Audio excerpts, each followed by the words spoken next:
네, 반갑습니다, 여러분들. 찬스입니다. 저번 주의 영상이 왜 조회수가 좀 나왔는지는 모르겠습니다만은, 음,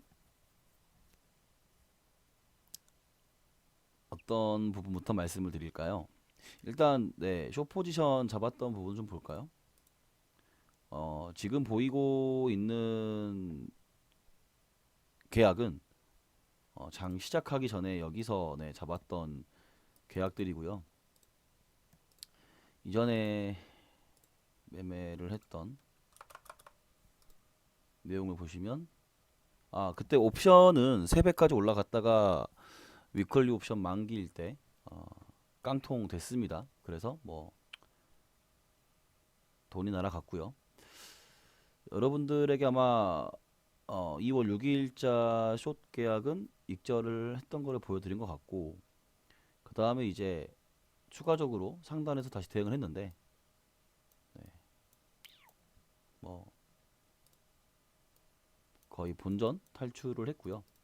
그 다음에 마지막 남은 계약은 60만 원 정도 손절했습니다. 그래서 옵션도 깡통이 돼버리는 바람에 일단은 현재 2월 매매는 5,700원 지금 아니군요. 93만 원 지금 수익이네. 네, 93만 원 수익을 지금 보고 있네요. 어, 물론 지금 계약은 네, 들어가지 않죠. 청산 손익이 아니니까. 그래서 오늘 장 시작하기 전에 여기서 다시 한번 네, 숏 포지션을 네, 지금 공략을 하고 있습니다. 음, 뭐 항상 네, 선물 매매는 재미로만 보시라고 말씀을 드리고, 자, 코스피가 6,300 정말 하고 싶은 이야기가 굉장히 많은데, 일단 첫 번째로는 뭐 결과론적으로 여러분들이 느끼실지는 모르겠습니다만은 어,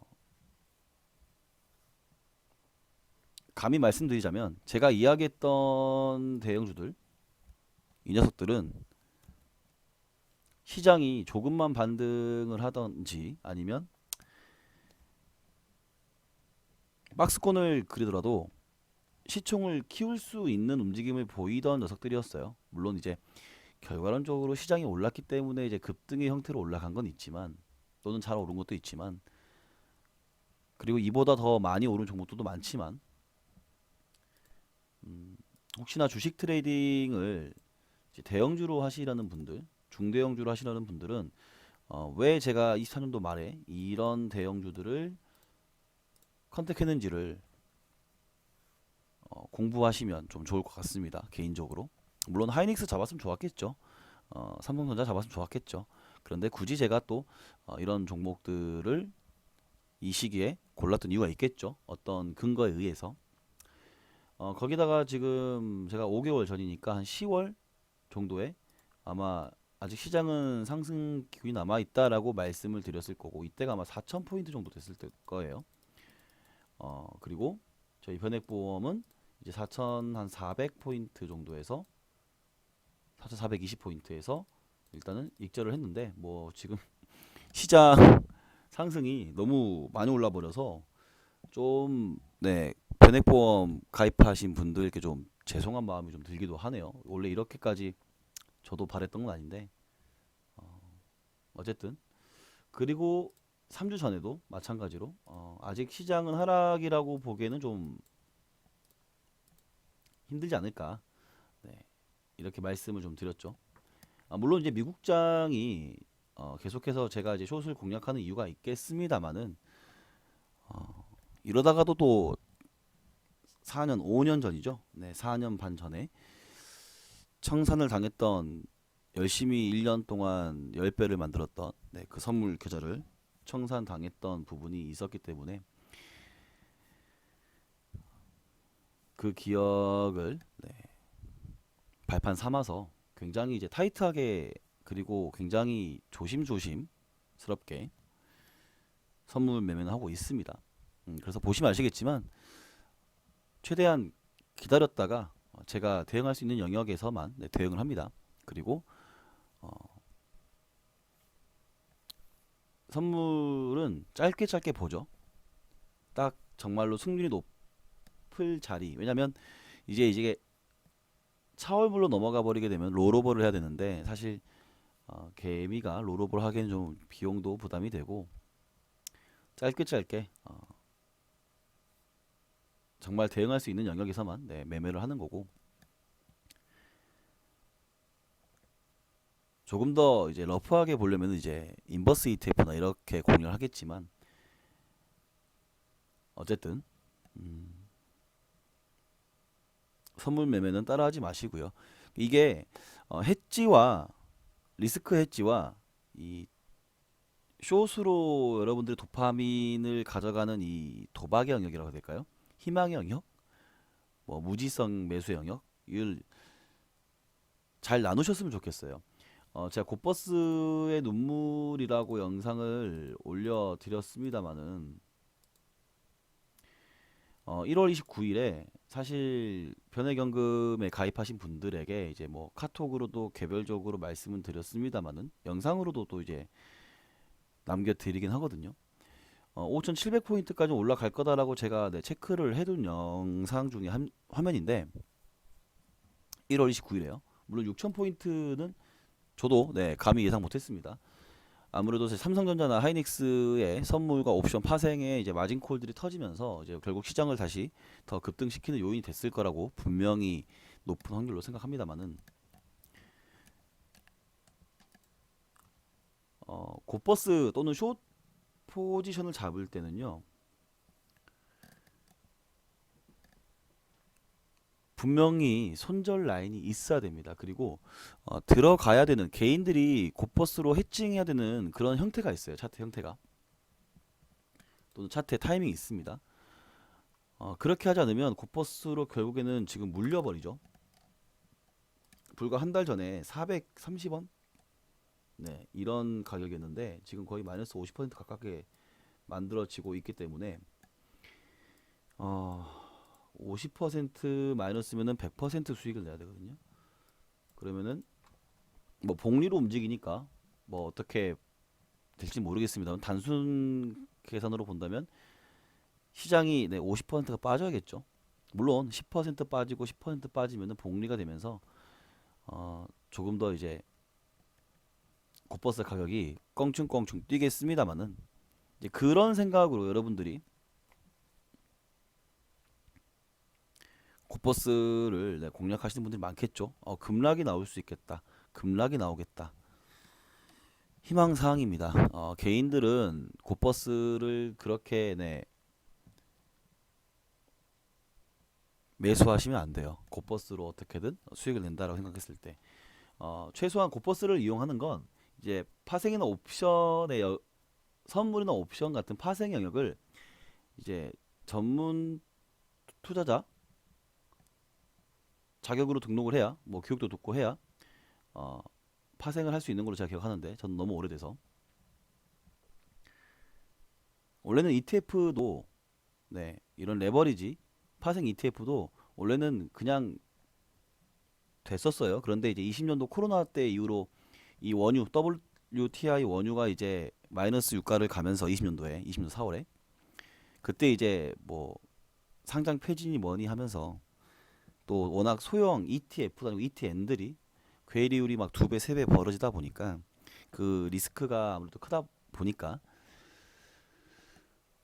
새로운 ETF 파생 ETF를 투자할 때 이제 투자 적격 제도를 만들어서 1,000만 원 이상 예수금이 있어야 되고 근데 그 왜 있는지 모르겠습니다만은 오히려 적은 금액으로 매수 매도를 해서 좀 경험을 쌓는 게 더 좋다라고 생각하는데 굳이 1,000만 원 기준은 뭐 지금에 와서 하는 말이지만 굳이 필요할까? 차라리 10만 원이라도 위험성을 알고 파생의 위험성을 차라리 더 소액으로 경험하는 게 낫지 않을까 싶은데 뭐 어쨌든 교육 시간도 있죠.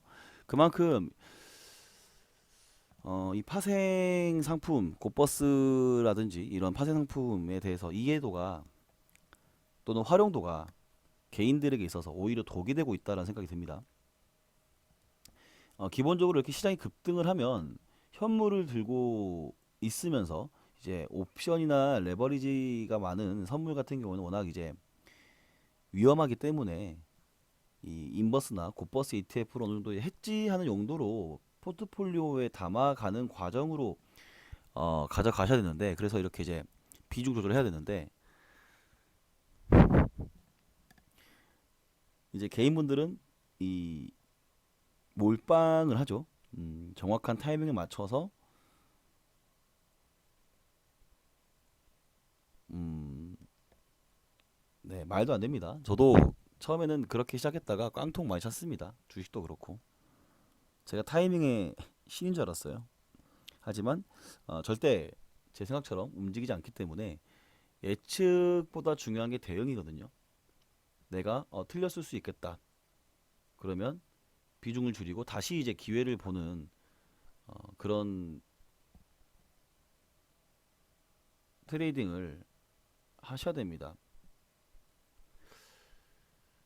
뭐 어쨌든 뭐 곧버스에 물리신 분들은 어쩔 수가 없죠. 저는 작년 5월, 6월부터 최소한 작년 9월부터는 네, 한 번도 곧버스를 이야기한 적이 없어요.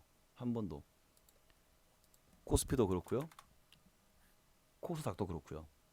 네, 이때부터는 네, 곧버스를 들어가면 안 된다라고 이야기를 했었습니다. 제리 ETF 채널에서. 어떻게 이거를 보고 네, 곧버스를 장기적으로 들고 가 생각하는지 모르겠습니다만은 어, 이제 예상되는 포인트에서 이렇게 잠깐 조정이 나오는 부분을 먹을 수는 있겠습니다만은 음, 그렇죠. 차트의 해석이나 움직임을 봤을 때 이렇게 이제 대응을 잘 할 수 있는 분들이나 네, 매매를 하는 거지. 이런 자리가 이제 레버리지를 타야 되는 자리거든요. 그래서 이때 이제 코스피 펀드를 네, 마지막으로 좀 변경 요청한 거고, 그래서 9월부터 이제 네, 코스피는 4천 이상 올라가는 자리다라고 이야기했던 부분입니다. 뭐 어떻게 올라가든지 상관없어요. 올라가는 자리이기 때문에 이렇게 올라가든 뭐 이렇게 올라가든 네.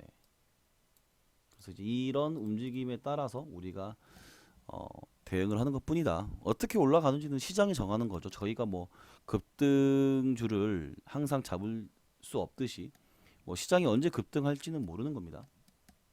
뭐 그래서 이제 긴 기간 동안 뭐 가져가야 된다 이렇게 말씀도 하십니다만은 사실 고점에서 정확히 팔 수 있는 사람도 네, 많이 없을 겁니다. 저도 어, 일단 연금액 변액연금의 연금액을 늘리는 게 중요하다라고 판단하기 때문에 항상 최소한 수익을 확정 짓는 건 중요하다라고 생각을 해서 4,420포인트에서 일단은 네, 대부분 익절을 하고 나머지는 좀 지켜보시면 좋겠다라고 이야기는 했습니다만은 5,700포인트까지는 말씀드렸습니다만은 와 이거는 네, 잘 모르겠습니다. 저도 여기서부터는 이제 관계 영역이다. 저도 이제 네, 이거는 제 영역을 벗어난 일이다. 그래서 항상 시장 앞에서는 겸손한 모습으로 곧버스를 샀으면 참 큰일 났겠다라는 생각을 하는 거죠. 그래서 지난날에 제 실패가 있었기 때문에 음, 이런 시장에서는 그냥 현금화가 최고다.